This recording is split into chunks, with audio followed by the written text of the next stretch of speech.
Hello and welcome to Squishy Vision, where I'm about to give my thoughts on season 2 of Rings of Power, specifically the last episode, Shadows and Flame, but also my thoughts on the entire season and I guess the entire show. I'm a bit confused. I'm not sure. I was under the impression this was a 2 series show.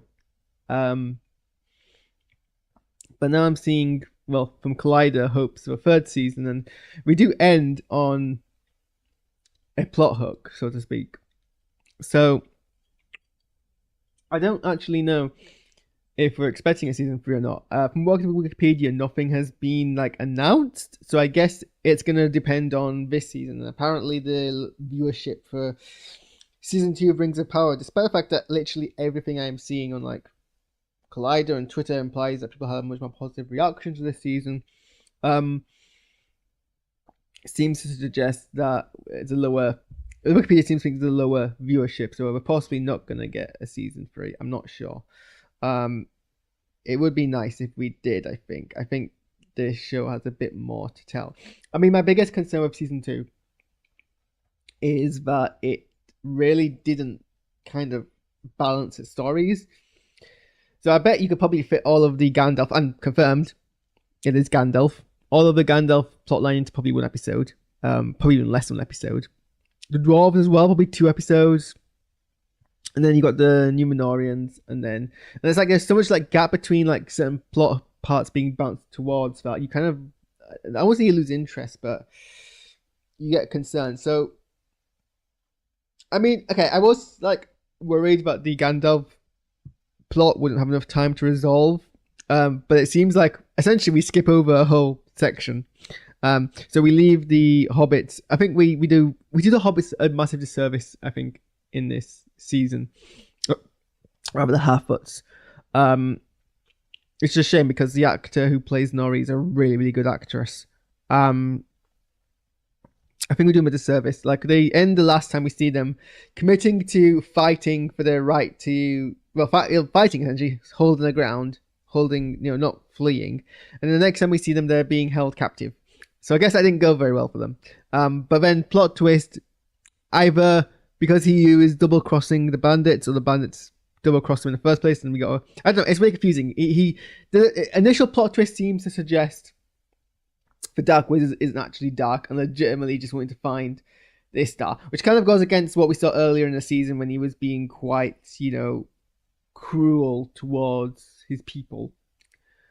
And he was like, oh no, that's just all lies. And he goes and he helps save the Half-Foot's life. I mean, he does kill someone to do so, but, I mean, he pushes them away and they fall on a piece of wood and they die. It's not the most, cruelest way of saving a life, considering that they had a knife to 2 innocent people. But that's enough for, Gandalf and the Half-Foots to be a bit sus. So they push him for answers, being like, "What's your play here? Which I think is a fair question to ask." And he's being all mysterious and "No, we're gonna defeat Sauron and take over." And they're like, "Well, that seems pretty sus." And then his response basically is to kill a bunch of Half-Foots and a show of power, to be like, "If this is how dangerous I am, consider how dangerous Sauron is." Which seems does seem cruel. Does seem bad guy stuff. Does seem more cruel than you would expect Saruman to be, because from my understanding of the lore, Saruman doesn't start off as like this. He's certainly the more harsher wizard, but he's still someone who Gandalf would see as a friend. Certainly not the way that this person's acting, but he is very much Saruman coded, so it's a bit unclear. The resolution of Gandalf's whole dilemma is, it was the most unoriginal test all along. No, it turns out you actually had to choose friendship over power, and that's how you get your staff. And he got his staff, and that's his story resolved. And you wordplay about the name Gandalf came from what the hobbits named him, which was Grand Elf, and they kind of just got shot into Gandalf. I don't think it had to be painted so explicitly towards us at the end when Gandalf was like, "So I guess my name's gonna be Gandalf," and he was like, and that's kind of a wink to the audience. I think they got it from Grand Elf. With a pretty badass opening, cold open, where Durin awakens Durin's Bane, and then it's like, okay, well, you can have the ring now, my son. I'm gonna go and 1v1 this Durin, and presumably gets killed doing so. But that was shot very well. I do love the frame within a frame shots that we get. The visuals looked fantastic. The lighting looked great. The pacing of that scene was good. The whole like moment of peace before everything kind of went dramatic. The speech that Durin gave about strength for his father was a really cute, nice touch. I do appreciate that. And then after all that, we don't really see the dwarves again until the end of the episode. So again, the dwarves kind of have this really fascinating, well-acted plot line that we get shoved to the background, almost like random. And it's kind of like the show goes back. So it's like someone's telling a narrative and then keeps remembering there's another part of the story they've forgotten to go back to, so they have to like jump back and forth. But I think I'm nitpicking slightly there. Or maybe I'm not. I think it's the balance of stories is a bit unfortunate, especially if this does end up being the last season of the show. So hopefully, if we do get season 3, we're able to focus more on them. And I think I'm a bit, I think we've got a lot more to tell of the Dwarven Rings plotline that was kind of very much in the back end, and very much more of the men plotline. I do think we've probably done all the Elven plotlines. Maybe that's how. Maybe this, first season was establishing everyone. Season 2 was Elven focused, and then season 3 is gonna be Dwarven and man focused. And then you've covered all the all the aspects and the kind of rebellion against Sauron. Forgot the name of the character for a second there.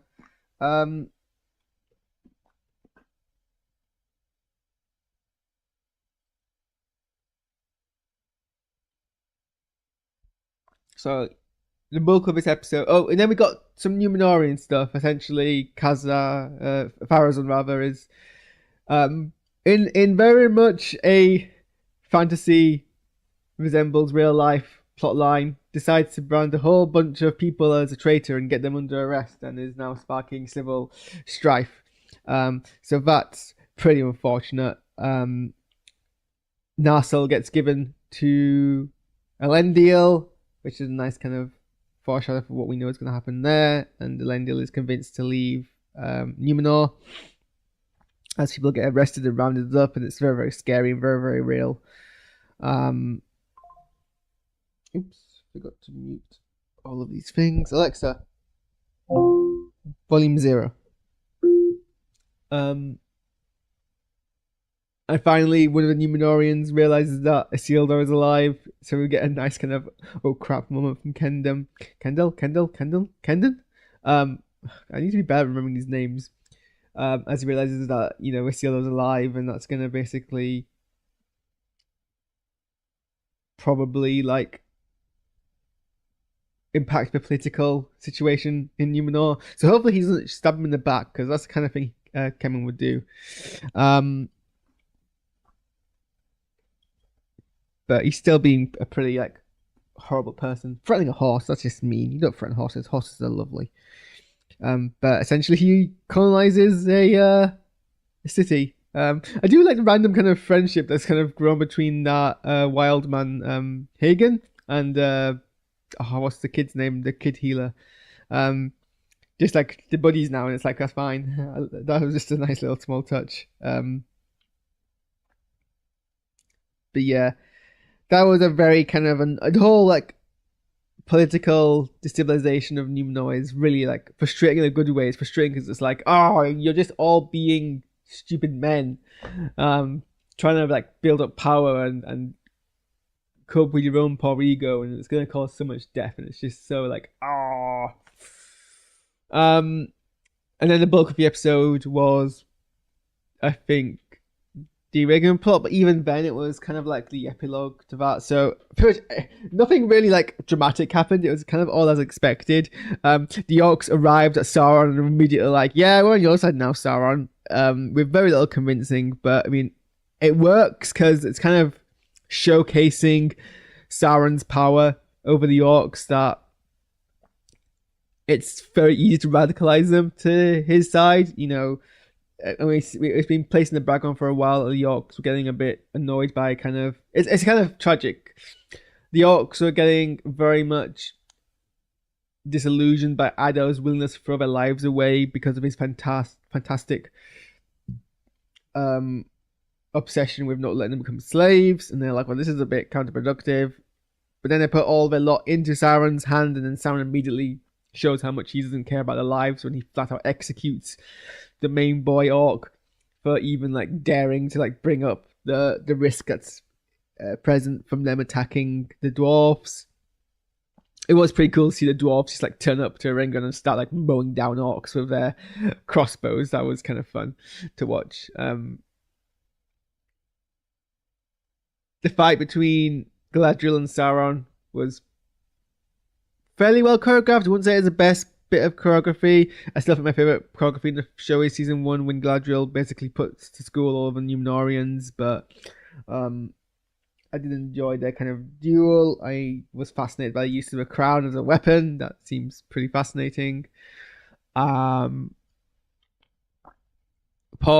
Celebrimbor being tortured to death, shot by arrows and then stabbed against the wall, but getting some really like badass final words out mid Sauron cry. I mean, that's a pretty like impressive thing to do. So kudos to both characters for kind of how they went along with that.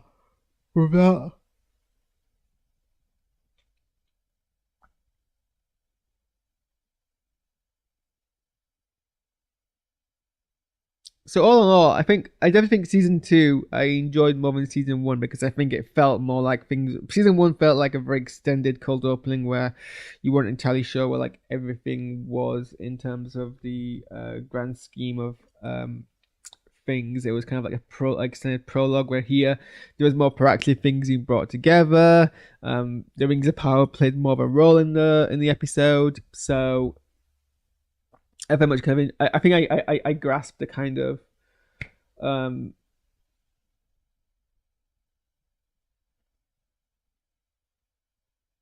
how was I going with that thought? It built more on the kind of the character relationships between the characters that I was able to kind of be a bit more invested. Not that I didn't enjoy season 1 of Rings of Power. And it's a very well crafted show. Some of the visuals look really good. Some of them look a bit too not that good. But some of the things look fantastic. Some of the acting is just phenomenal. I mean, all of the acting really is phenomenal. I think every character very much brings their A game to this. So those are my thoughts on Rings of Power season 1 and season 2. And I think we do earn a season 3. It feels like this is the second act of a 3-act structure, so it does seem like there should be a part 3 to this. And it is very much a Lord of the Rings thing to have a part 3 to everything. So hopefully Amazon do that, but